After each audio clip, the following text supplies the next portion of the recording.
तर विचार करा, आपल्या विश्वात अशा काही जागा आहेत जिथून प्रकाश सुद्धा बाहेर पडू शकत नाही. हो, अगदी बरोबर. आपण बोलतोय कृष्णविवरांबद्दल, म्हणजेच ब्लॅक होल्सबद्दल. चला तर मग या अदृश्य राक्षसांचं रहस्य उलगडूया. आणि इथेच सगळ्यात मोठा प्रश्न उभा राहतो, नाही का?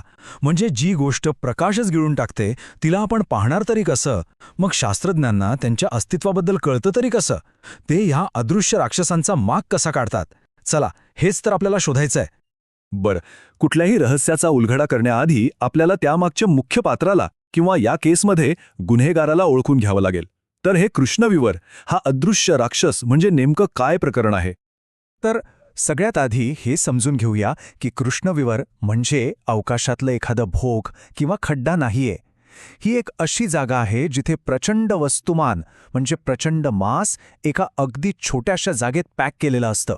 आणि यामुळेच तिथलं गुरुत्वाकर्षण इतकं जास्त, इतकं शक्तिशाली होतं की कोणतीही गोष्ट, अगदी प्रकाशसुद्धा त्यातून निसटू शकत नाही. आणि याच शक्तिशाली गुरुत्वाकर्षणाची एक सीमा असते, एक बाउंड्री लाईन. याच सीमेला म्हणतात इव्हेंट होरायझन. सोप्या भाषेत सांगायचं तर हा तो पॉइंट ऑफ नो रिटर्न आहे. एकदा का एखादी वस्तू या रेषेच्या आत गेली की झालं, तिचा परतीचा प्रवास तिथेच संपला. अशक्य आहे परत येणं. ओके, मग प्रश्न तोच राहतो, जर ते दिसतच नाहीत तर मग शास्त्रज्ञ त्यांना शोधतात तरी कसे? इथेच तर खरी गंमत आहे. आपले खगोलशास्त्रज्ञ एखाद्या डिटेक्टिव्हसारखं काम करतात. ते थेट कृष्णविवराला पाहू शकत नाहीत, पण त्याच्या आजूबाजूला जे पुरावे सुटलेले असतात ना, त्यांचा माग काढतात.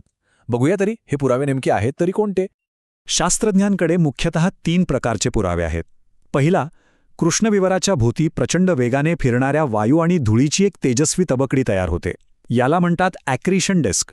ही तबकडी इतकी गरम होते की ती चमकू लागते. दुसरा पुरावा म्हणजे कृष्णविवराच्या जवळून जाणाऱ्या ताऱ्यांची विचित्र हालचाल. ते तारे असे काहीतरी डगमगल्यासारखे फिरतात, जणू काय त्यांना एखादी अदृश्य गोष्ट ओढत आहे. आणि तिसरा आणि सगळ्यात जबरदस्त पुरावा म्हणजे जेव्हा 2 कृष्णविवर एकमेकांवर आदळतात किंवा एकमेकात विलीन होतात, तेव्हा अवकाशाच्या पोतामध्ये लहरी निर्माण होतात. यांनाच गुरुत्वीय लहरी म्हणतात. हेच ते पुरावे आहेत जे त्या अदृश्य राक्षसाचं अस्तित्व सिद्ध करतात. आता एक गोष्ट लक्षात घ्या, कृष्णविवर म्हणजे वन साईज फिट्स ऑल प्रकार नाहीये. ती अगदी लहान म्हणजे एखाद्या ताऱ्या एवढ्या वस्तुमानाची असू शकतात, तर काही अक्षरशः महाकाय असतात, म्हणजे अब्जावधी सूर्यांचं वस्तुमान असलेलं. त्यांच्या आकारातली ही रेंज खरंच थक्क करणारी आहे. चला, सगळ्यात लहानापासून सुरुवात करूया. आत्तापर्यंत आपल्याला सापडलेलं जे सगळ्यात लहान कृष्णविवर आहे त्याचं वस्तुमान आपल्या सूर्याच्या साधारण 3.8 पट आहे. ऐकायला खूप मोठं वाटतंय नाही का? पण थांबा, या राक्षसांच्या दुनियेत ही तर फक्त सुरुवात आहे. आता थोडं जवळ येऊया, म्हणजे आपल्याच आकाशगंगेत. आपल्या मिल्की वेच्या अगदी केंद्रस्थानी एक सुपर मॅसिव्ह म्हणजे महाकाय कृष्णविवर बसलेला आहे. त्याचं नाव आहे सॅजिटेरियस ए स्टार. आणि त्याचं वस्तुमान किती असेल? आपल्या सूर्यापेक्षा तब्बल 40 लाख पट जास्त. हो, 40 लाख. पण थांबा, कहाणी इथे संपत नाही. या राक्षसांची भूक किती मोठी असू शकते याचा अंदाज लावायचा आहे तर मग भेटा TON 618ला. हे आत्तापर्यंत ज्ञात असलेलं विश्वाचा राजाच म्हणा हवं तर सगळ्यात मोठं कृष्णविवर आहे. त्याचं वस्तुमान आपल्या सूर्यापेक्षा तब्बल 66 अब्जपट जास्त आहे. हो, 66 बिलियन. ही संख्या आपल्या कल्पनेच्याही पलीकडची आहे. तर कृष्णविवरांचा आकार जसा आपल्याला आश्चर्यचकित करतो तसंच त्यांच्या मागचं विज्ञानही तितकंच विचित्र आणि अद्भुत आहे. चला आता त्यांच्याशी जोडलेल्या काही इंटरेस्टिंग संकल्पना आणि काही गैरसमज दूर करूया. पण ही कृष्णविवरं जन्माला तरी कशी येतात? तर कल्पना करा एका खूप मोठ्या विशाल ताऱ्याची. त्याच्या आयुष्याच्या शेवटी जेव्हा त्याचं सगळं इंधन जळून संपतं तेव्हा काय होतं? तो तारा स्वतःच्याच प्रचंड गुरुत्वाकर्षणामुळे आतल्या आत कोसळायला लागतो आणि या कोसळण्यामुळे एक प्रचंड स्फोट होतो ज्याला आपण सुपरनोवा म्हणतो. या स्फोटानंतर जो अतिशय घनदाट गाभा उरतो त्यातूनच एका कृष्णविवराचा जन्म होऊ शकतो. आता ऐका एक गमतीशीर शब्द, स्पॅगेटिफिकेशन. हो, स्पॅगेटी जसं आपण खातो. शास्त्रज्ञांनी हे नाव एका विचित्र प्रक्रियेला दिलं आहे. पण याचा नक्की अर्थ काय होतो?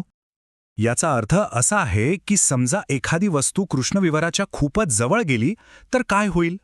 कृष्णविवराच्या गुरुत्वाकर्षणाचा जोर त्या वस्तूच्या जवळच्या भागावर जास्त असेल आणि दूरच्या भागावर कमी. या फरकामुळे ती वस्तू अक्षरशः एखाद्या नूडल्ससारखी किंवा च्युइंगमसारखी खेचली जाते, म्हणजे उभी लांब आणि आडवी बारीक होत जाते.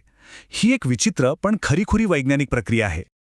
बरं, कृष्णविवरांबद्दल एक खूप मोठा गैरसमज आहे. लोकांना वाटतं की ते अवकाशातले व्हॅक्यूम क्लीनर आहेत, जे काहीही समोर येईल त्याला खेचून घेतात. पण हे खरं नाहीये. सत्य हे आहे की कृष्णविवर फक्त त्यांच्या अगदी जवळ, म्हणजे त्यांच्या इव्हेंट होरायझनच्या जवळ आलेल्या वस्तूंनाच आपल्याकडे ओढून घेतात. जर एखादी वस्तू सुरक्षित अंतरावर असेल तर तिच्यावर कृष्णविवराचा काहीही परिणाम होत नाही. तर आत्तापर्यंत आपण पाहिलं की कृष्णविवर म्हणजे काय, शास्त्रज्ञ त्यांना कसं शोधून काढतात आणि त्यांच्याबद्दलच्या काही अद्भुत विचित्र गोष्टीही जाणून घेतल्या. पण या सगळ्या माहितीनंतरही त्या इव्हेंट होरायझनच्या पलीकडे काय आहे हा प्रश्न उरतोच, आणि त्यासोबतच उरतात अनेक अनुत्तरित प्रश्न. म्हणजे कृष्णविवराच्या आत गेल्यावर खरंच काय होतं? तिथे वेळेचं काय होतं? जी माहिती आत जाते तिचं काय होतं? आणि सगळ्यात महत्त्वाचं, ही कृष्णविवरं आपल्याला आपल्या विश्वाच्या जन्माबद्दल आणि त्याच्या भविष्याबद्दल काय सांगू शकतात? ही अशी काही कोडी आहेत जी आजही शास्त्रज्ञांना आव्हान देत आहेत. आणि कुणास ठाऊक, कदाचित या अदृश्य राक्षसांच्या पोटातच आपल्या विश्वाची सगळ्यात मोठी आणि सगळ्यात गहन रहस्य दडलेली असतील.